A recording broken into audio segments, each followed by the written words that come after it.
You are watching the video version of the Marketing Should Be Fun podcast. We are so glad that you are here. If you prefer to listen to podcasts, you can find the Marketing Should Be Fun show on any of your favorite podcast platforms, whether that's Apple Podcasts, Spotify, anywhere else. But most of all, we're so glad you're here, and I hope that you enjoy today's conversation.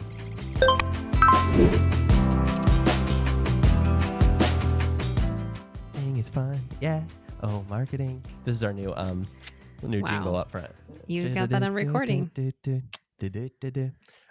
Well, welcome back to another episode of Marketing Should Be Fun. My name's Austin Savage. I'm here with my good friend and business partner, Kelsey Zarko.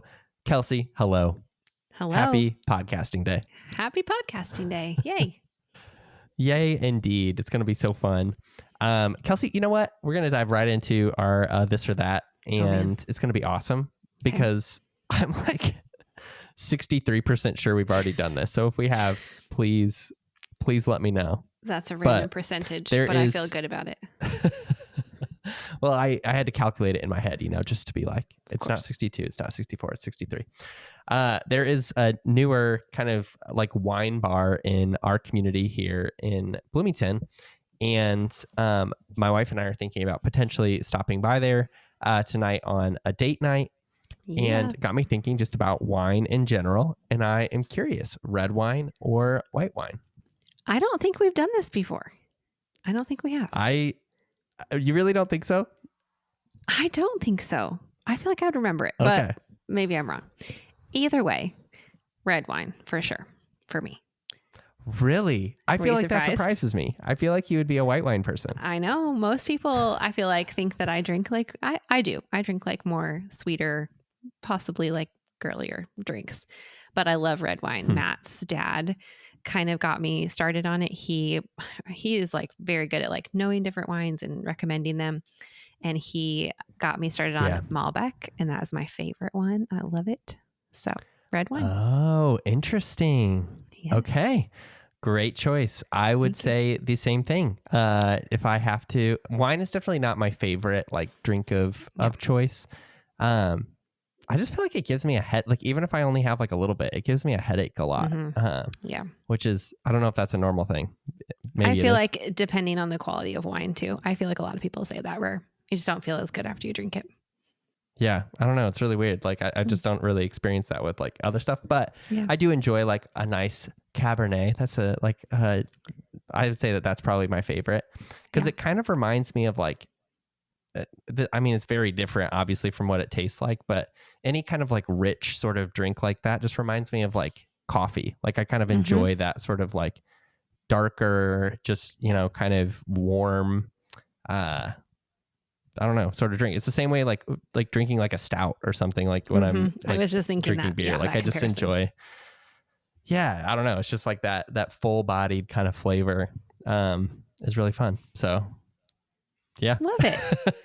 We're going to get to be in person in a few weeks because I'm coming to Illinois and we're going out for a friend's birthday. So we can carry on this conversation there. I love it. I love it. So we have we have like an almost non-marketing conversation today in some ways. Although I think we talked about this in our favorite books episode. But in the book Culture Built Your Brand, which is a book that I enjoyed, they say that your culture is one of the most important aspects of your marketing and your brand. So maybe what we're talking about today is part of the marketing conversation. But we are a remote agency, so we're a remote team. You and I are literally on opposite sides of the country. You're in Texas, I'm in Illinois.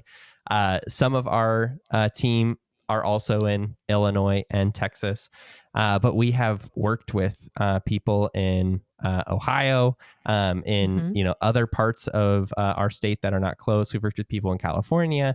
We've worked with people. Oh my goodness, where else? And a lot of other just random states. Yeah.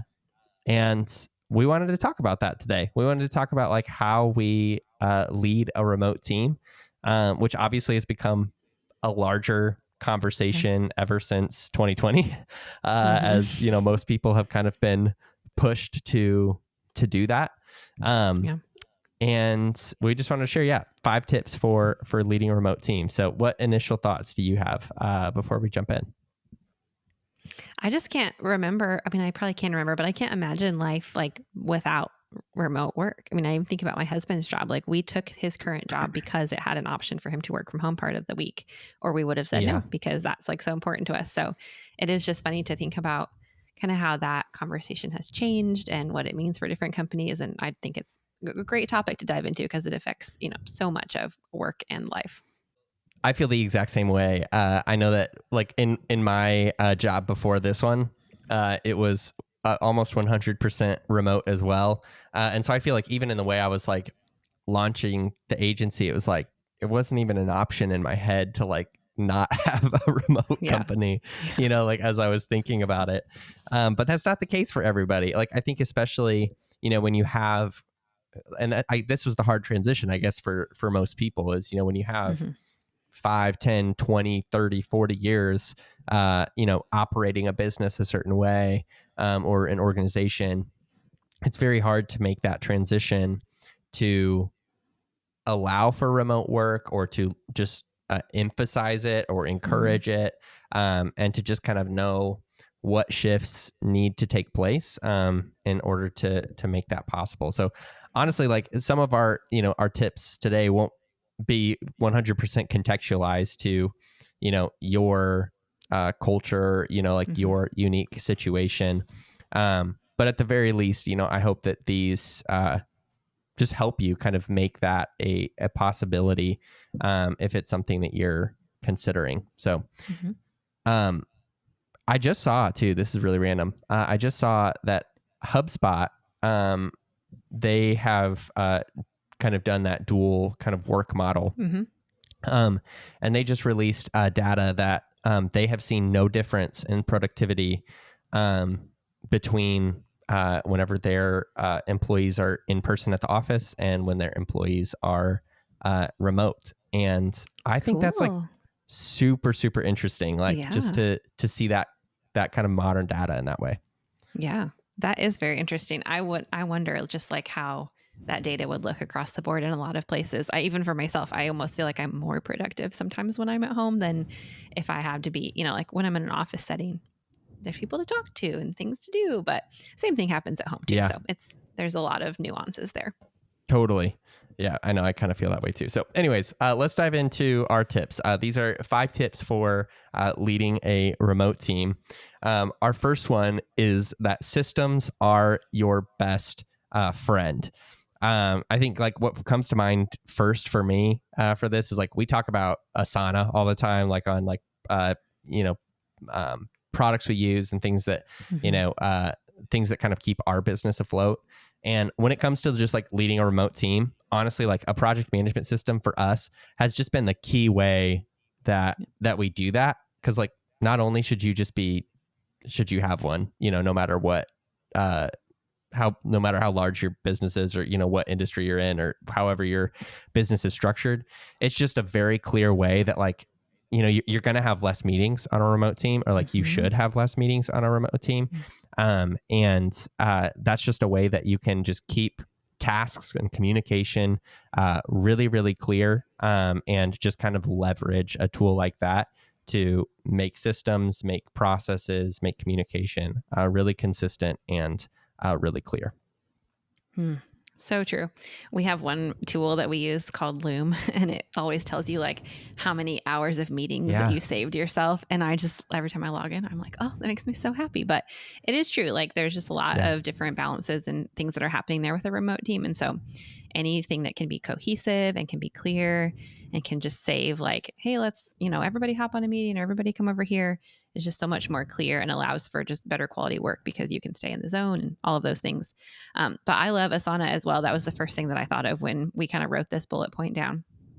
And I love too that it helps you see from a big picture, like where everyone is at and where all the different like statuses of work are at. Because then you can kind of have a better feel of just like what's happening and where are things at in process. And you're not always having to like ask a certain person. I feel like gives us such a great dashboard of what's happening. Totally.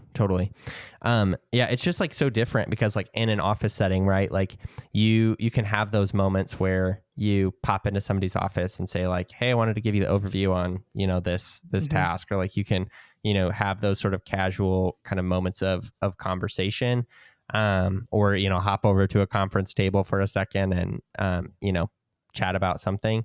And there just isn't that in remote Right. work. It's harder to kind of communicate that and do things in a way that doesn't affect people's productivity. And so I love that you mentioned a tool like Loom. Is like for the articles that our company writes, I've even gotten in the rhythm of like rather than hopping on a phone call or hopping on a Zoom call to like chat about a direction for a piece that we're writing or a task that needs to be done, I've started just like recording 2-minute Loom videos that I can record, grab a link for, put into our project management system as well, and then our team's able to just like review that at whatever pace or whatever time makes the most sense for them, whether it's 9 in the morning or 9 at night, and just kind of get the feedback or the kind of direction for the piece, read any written overview that I have, and then knock it out on their own. Yeah. I feel like there's never been a better time isn't the right phrase, but there are so many tools out there because of what our workforce looks like these days that help you make systems your best friend. Absolutely.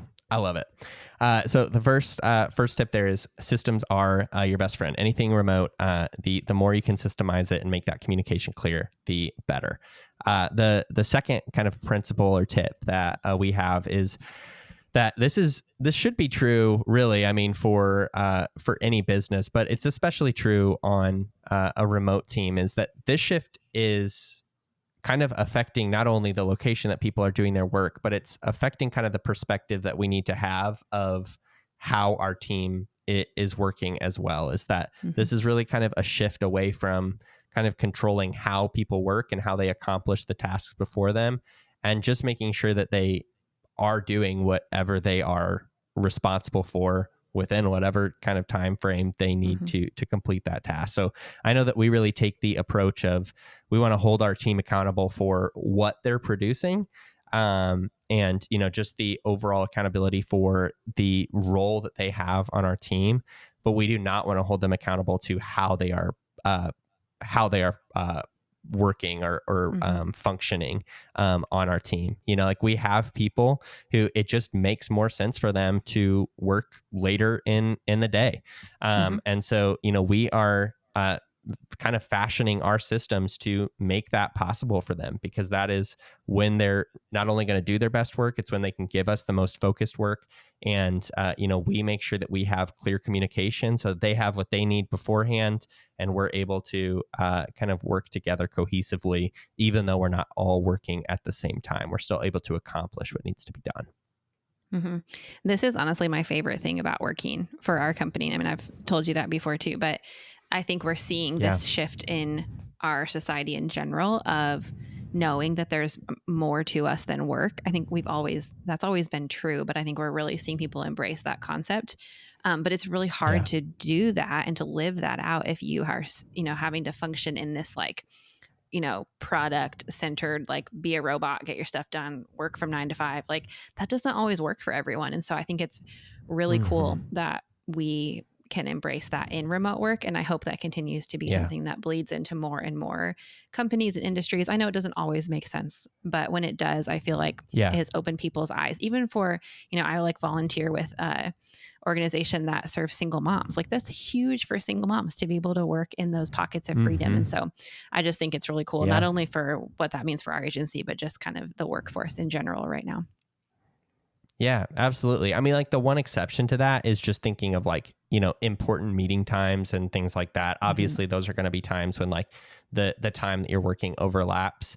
But overall, I think that when people get the most frustrated with remote positions is when leaders are not able to kind of separate their leadership from that how people are kind of completing the tasks.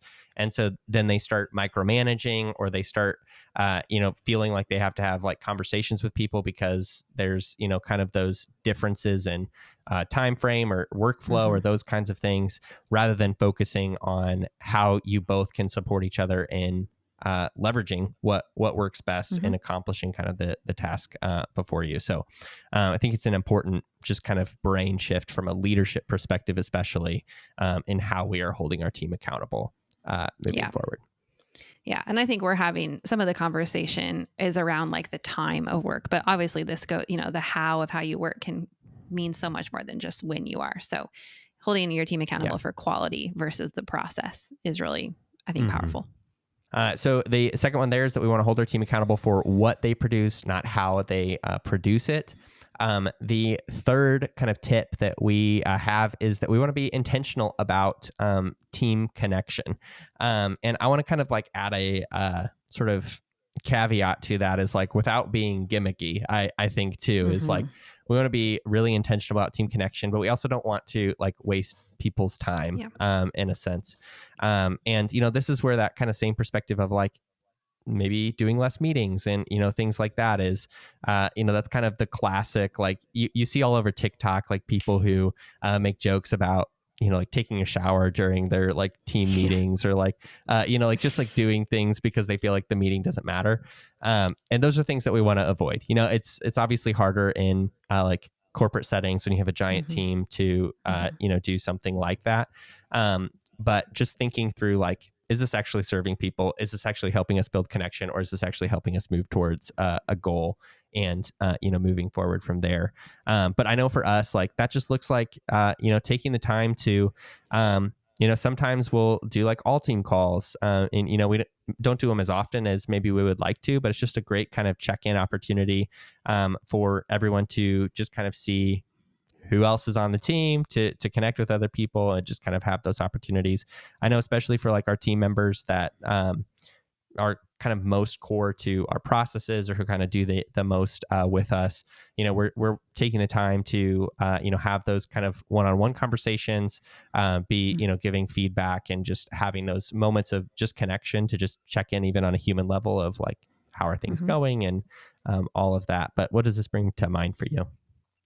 Yeah, I don't think this is a true statement for everyone, but I think it is common that leaders are driven people who are, getting the job done, and they're looking at the big picture and they're seeing the goal. And so this one brings to mind for me that it's so important, even if you're not having those kind of just natural places in a workplace where you might be in person and just like passing by, how are you? How's it going? Or you see somebody in the break room. It's so important when you are leading a remote team to take the time to see people and to remember like they're humans, and I want to know you more than just what you can do for our company or what you produce. And it's easy. We all do it. Just get in the rhythm of like, this is the plan, this is the task, here we go, this is the day. So I love that we have built in time to connect with our team in a way that serves them and doesn't take all of their time, but then still allows us to connect just as humans, and then also about our, work and our processes. I also love that on one of we have like a weekly leadership meeting that we have here in our team. And we always start and you ask us what's bringing you life and what's stressing you out. And I think those are just another like simple strategy, but it just helps you remember we are people first and then we work here, and just to connect on that human level. Absolutely. I mean, I think it is the first thing to go in a remote environment if we're not intentional about it, is, like your interactions with a remote team typically are going to just be focused on what's the task in your task management system, what's the project you're working on, what's the purpose of the meeting that you're on. And I think it's very, very valuable to take that step back and just remember that you want to prioritize that connection too, because those are things that don't just happen in the moment of our day-to-day work life, which is actually connected to our next one. I'm going to switch the order of what we have over here, but that's connected to another sort of tip and principle that I know is important to me and just important to our culture that we're kind of shaping here, Kelsey, but is that we want to over communicate gratitude. And I think that is something I'm always trying to do it better, and especially like during busy seasons, this is like the hardest thing to do. But this pairs really well with that kind of previous tip, is that like it's so easy for us to just sort of think about work and to just kind of think about the process that we're working through, or any of the projects we're working on. And I think it's so easy for even team members who are on a remote team. Like there's so much value in being able to shape your own schedule and do your own thing. But it is easy for people to kind of feel disconnected from one another as well, and it can start to even feel like do they see kind of the time that I'm putting in? Like, do they see the effort that is going into this? Like, do they feel like I'm, doing a good job? All of those things. And I think as leaders, it's just very, very important that we are providing that gratitude and that affirmation to the people who are doing work for us and with us, so that they know that we do see them and see the time that they're putting in and see the effort that they are giving to the mission that we're trying to accomplish, and help them kind of feel secure and satisfied in the role that they're playing in it. Yeah. You were really good at this one. I feel like it's shaped a lot of the culture of our company. And I think it helps people feel connected to the culture, and it helps your workforce stay with you, and it helps people, want to be with you long term. And just, it shows them they're secure. And like you said, they're safe, they're valued. Those are core human needs. And I think we forget sometimes that we need those at work too.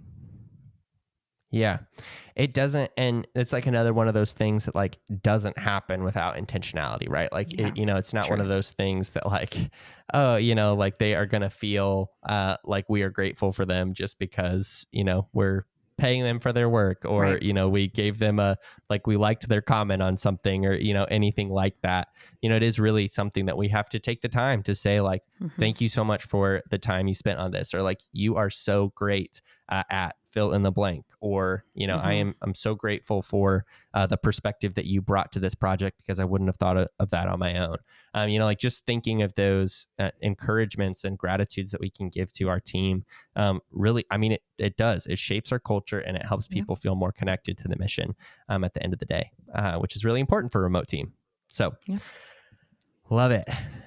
So number 4 was over communicate gratitude, which brings us to number 5. And this is especially for people who have made the transition from being an in-person team to a remote team, or even just a leader who, previously worked in an in-person setting and is now trying to lead something in a remote setting. But we have to acknowledge that the workflow and just the way that we operate has to be different in a remote setting than it is in an in-person setting. It's not just kind of a duplicate of, oh, we're going to do the same thing, we're going to have the same expectations, we're going to have the same style and workflow and culture that we have in an in-person setting, and we're just going to do all of that on Zoom and through chat and all of those things, because that's when people really start to feel almost bogged down by those expectations and what doesn't feel as cohesive or natural in a remote setting. So initially, what kind of thoughts does that bring up for you? Yeah, I think we were talking about this earlier before we were recording, and even just the idea of like not knocking it until you've tried it, or a lot of people can connect a negative connotation to this remote workforce or remote, idea. And it is going to be different. Like, I think when you don't try to just copy and paste what over top of what you think it could be, and instead you think, there's some changes here, there's some differences, but those don't have to be bad. I think that can open your eyes to just a different perspective on it. So not thinking about it having to be the same can actually open your eyes to the potential that it could bring for your company. Yeah, absolutely. I know that we have seen that in even some of like our clients, or just like organizations that we've like interacted with, or just that I've had the opportunity to have conversations with. There are people who kind of like add on, remote positions at like a later point, and, maybe haven't made that full shift internally. And it can be a really big challenge to figure out, how you almost like are pairing a remote worker with, the rest of your team that might still be in person. I think that just brings up some important kind of conversations for leaders overall and teams overall is just thinking through, if you're going to make that shift in one part of your organization, would it make more sense to provide more flexibility to, your team as a whole, and just thinking through what expectations need to change to make that possible. Like, how can we support our team in feeling like they have that flexibility and, that remote kind of, that they will be supported remotely if we are to make that transition. I think that that's really important. Yeah, totally agree. I think I'm so grateful for remote work. First and foremost, it impacts our family in a huge way. So it's just it was helpful and interesting today to like think through this. But I think work is a gift. It's important what you do for your job and what work looks like for you. We need that. We say that all the time around here, that like we need what you bring to the world. And so we hope that this episode just encouraged you to think through ways that you are doing that work, think through ways that you're leading those people who are on your team in their work. And just remember that it's connected to an even bigger conversation than just how you do your work or where you do your work. You just brought to mind a thought for me, Kelsey, as you're just talking, just about like gratitude for remote work. And I know this is just like me kind of thinking of the reality that like I literally can't imagine working in a position that wasn't like remote. Like this is so just a no-brainer for me. But I mean, I know that it isn't that way for everybody, and you got to do what makes the most sense for you and your business and the type of work that you do. But I know today, like I felt just so much gratitude for the way that our business is structured.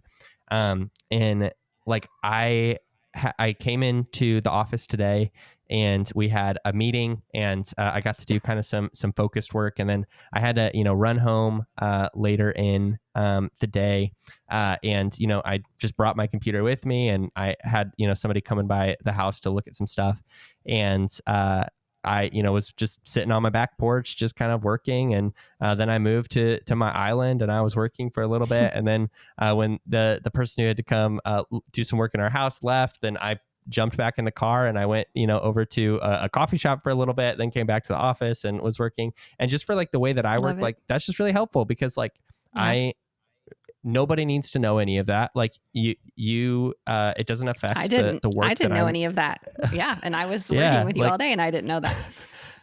Totally. Like it just is, it's good. And most people wouldn't move around that much, but it's really helpful to my brain and the way that I work to just kind of shift things around a lot, and just make sure that I'm working from different places and kind of feeling like I'm my brain is engaged, and just it really leverages a great way to work and communicate without feeling like that's a problem in a sense. And so totally. We really want to encourage, just like you said, Kelsey, like don't knock it till you try it. Like if you feel like you want to do this, or you just feel like you are kind of struggling with how to kind of hold the tension of it all, is really like try something new. Try to provide maybe more flexibility, or try to provide more encouragement, or talk to your team about what would be better to leverage remote work better. And we hope that these tips help you do that. So all that to say, we'll see you right back here for our next episode of Marketing Should Be Fun. And thank you for listening.